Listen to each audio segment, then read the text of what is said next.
Ang ibig sabihin ng pax is peace. It's a Latin word and the word silica is from a silicon, na ang silicon ay nanggagaling sa quartz. But I'll talk about sa sagot ni Inday doon sa hindi siya makakomment. Kahit naman ako dahil unang-una, it's unfamiliar yung lalo na the way na dineliver yung salita ng nagtanong. At okay, may mga nabasa ako, may tama naman na dapat kasi unang-una kasi hindi naman journalist yung mga nagtanong do'n na ang problema kasi okay, particularly sa The Hague 'no, okay. Ang problema kasi doon, lahat nag-aaktong journalist. Lahat para makapag-content, naggagaling-galingan, kung ano-ano na lang binabato kahit kanino, kahit kahit pag may mga politiko doon. Hindi ka puwede magtanong ng, "Ano masasabi mo sa ganito? Anong masasabi mo sa ganyan?" You have to give context. So kung ako magtatanong kay Inday Sara, kung nabasa ko na yung tungkol sa Pax Silica, alam ko na. Kasi bago ka magtanong, dapat mismo ikaw sarili mo, alam mo kung ano ba yung pinag-uusapan dyan sa Pax Silica na yan. O, siguro kung ako ang nagtanong doon kay Inday Sara, VP Sara, kamakailan ang Pilipinas noong April this year ay sumali na po tayo dito sa samahan ng iba't ibang mga bansa na kung saan nakipag-unite, nakipag-collaborate ang iba't ibang mga bansa katulad ng UK, Japan, Qatar o kung ano pa mga bansa na kung saan ay magtatayo ng isang hub o malaking pagawaan ng mga semiconductors at mga AI technology diyan itatayo sa Clark. So marami pong nagsasabi na hindi daw ito maganda sa ating ekonomiya when it comes to yung hazardous effect nito, or marami naman pong nagsasabi na ito ay makakatulong sa paglago ng ekonomiya dahil mabibigyan ang mga Pilipino ng opportunity. Magkakaroon, ang haba ng tanong ko, no? Magkaroon ng mga oportunidad para sa mga Pilipino para magkaroon ng trabaho. Dahil alam nyo naman, VP, ang ating bayan ay talaga naman, ang puhunan natin is Pilipino o yung mga tinatawag na workforce. Yun naman ang role ng Pilipino diyan sa Clark pag nagtuloy-tuloy. So ano pong masasabi nyo dito, VP? Ito ba ay maganda sa atin, sa mamamayan? Or ito po ba ay makakasira sa kalikasan? Ang tanong kasi, ano pong masasabi nyo sa Paxilica? What the fuck? 'Di ba? Kaya kahit naman ako, unang-una hindi siya English word. 'Di ba? Kapag gano'n, Paxilica, ang the way you deliver it, parang silly, ano ba yun? Dapat later on nag-gets yun that, I cannot comment on that. Meron siyang reason kung bakit hindi siya nag-comment. May mga dahilan at hindi totoong hindi alam ni Inday Sara ang Paxilica. Right? The way na dineliver ng mga nagtanong, yun lang yung palpak. But again, hindi natin masisisi. Pero ako personally, hindi ako nag-aaktong journalist kasi hindi naman ako nagki-claim na journalist ako eh. Nung una-unang dating ko doon, nagtanong ako kay Inday Sara, isang beses. I know yung mga susunod, I don't know, hindi ko mabila, hindi ko na matandaan, pero hindi talaga ako nag-a-act journalist na parang bida ka, na parang lagi kang may tanong. Kasi ako, pumunta lang ako doon para makita si PRRD and everything. So let's talk about that Paxilica. So yan ngayon ang sinasabi kasi ng marami na gagamitin ng Amerika ang Paxilica hub na yan sa Pilipinas para sa giyera.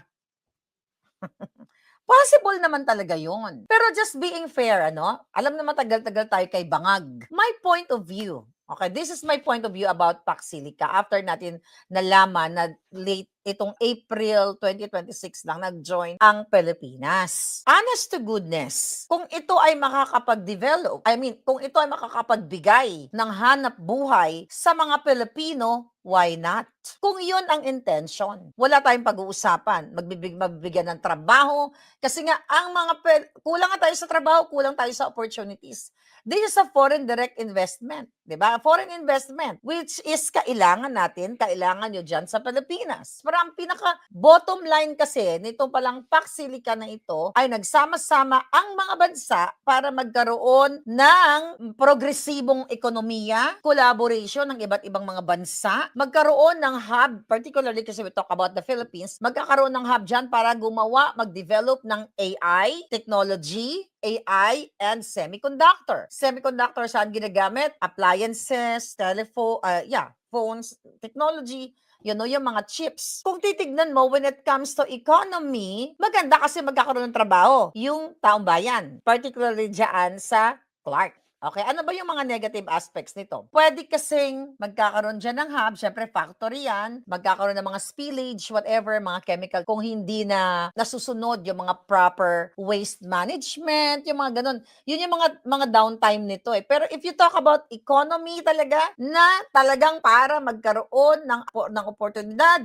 foreign investment o foreign mag-create ng jobs, why not? But ang sabi ng iba, ito daw ay gagamitin ng US para makipagbangbang sa China. Papaano? So, syempre, kapag nandiyan na strategically, kung let's say, for example, worst case scenario, magkaroon talaga ng kaguluhan, which is yun ang gusto ng mga bangag, di ba? Nagyarahin ng China. So, advantage talaga yun sa Amerika. Papaanong advantage? Kasi syempre, madali na lang ma-detect ng technology when it comes to ng radar, di ba? I cannot explain because hindi naman ako tech expert. Kumbaga layman's term lang, payak natin pang uunawa. Let's say, kunyari magkaroon ng bang, bang, bang. Ang mangyayari dyan, napakadali lang kasi napakalapit sa China. Then, yung AI, maraming gamit yun eh. Ginagamit na ngayon sa hospitals, kahit saang mga iba't ibang sektor. Healthcare, engineering, everything halos ginagamit yung AI. So, worst case scenario, posible talaga. 'Di ba? Mas madaling ma-access ngayon. Let's say, kunyari, tayo ay kakampi. Ang Pilipinas ay kakampi ng Amerika, which is na yun naman talaga. Matagal naman tayong magkaibigan ng America and China, and even China. But worst case scenario, totoo yun. Na-advantage yun. Advantage yun kapag nagkaroon ng gera because of the technology advanced chips. Then AI, kumbaga yung communication napakabilis kapag meron tayong ganito sa Pilipinas. Yaan yung sinasabi ng mga anti-Americans. Well, yung mga anti-Americans kasi, madalas yan sila nagrarally-rally tungkol dyan sa mga, tutanang ano, mga ganito, ganyan-ganyan, ganon-ganon. Tapos later on, after nilang mag-rally, kakain sila sa McDonald's, yung mga ganon. So, di ba, anti-American sila, pero tinatangkilik nila yung mga produkto ng Amerika. So, ang sa akin lang, we all know that the administration is bangag. We don't know behind the scene kung ano yung mga deals, di ba? Pero ako, kahit na ako ay galit na galit kay bangag, kung yan ay makakapag-create ng jobs, makakapag-improve ng ekonomiya natin, why not? Di ba? Pero kung gagamitin lang tayo, which is yun nga sinasabi ng iba, para madaling bang-bang-bang ang China at mag-create ng kaguluhan, hindi yan maganda sa Pilipinas. Kaya ba nagtapang-tapangan si Bangag? Pwede yun, isipin natin. Kaya ba si Bangag at si Tariela ang tapang-tapang nilang magsalita na talagang, kailangan, wag nyo kaming inuunggoy, ganun-ganon. Kailangan tayo manindigan, na sa atin na yan, ang arbitral award na yan. Dapat yung China, da. Kasi ayaw natin ng giyera eh. 'Di ba? Mga kababayan, ang nakikita ko talaga diyan, masyadong nakadepende ang Pilipinas sa China when it comes to mga semiconductors. Kasi yun ang pinakamalapit sa atin eh, when it comes to technology. Halos lahat made in China. Even yung mga iPhones, di ba? Assembled in China. Yan, yung iPhones natin, yung mga semicons dyan. Yung ibang mga parts, okay, ng mga appliances, kung ano-ano pa man. Pumunta ka nga sa kahit saang lugar dito sa Amerika, lahat made in China. I think yun yung gusto ng US at iba pang mga grupo na hindi lang didepende ang Pilipinas at iba pang mga bansa sa China. I think yun.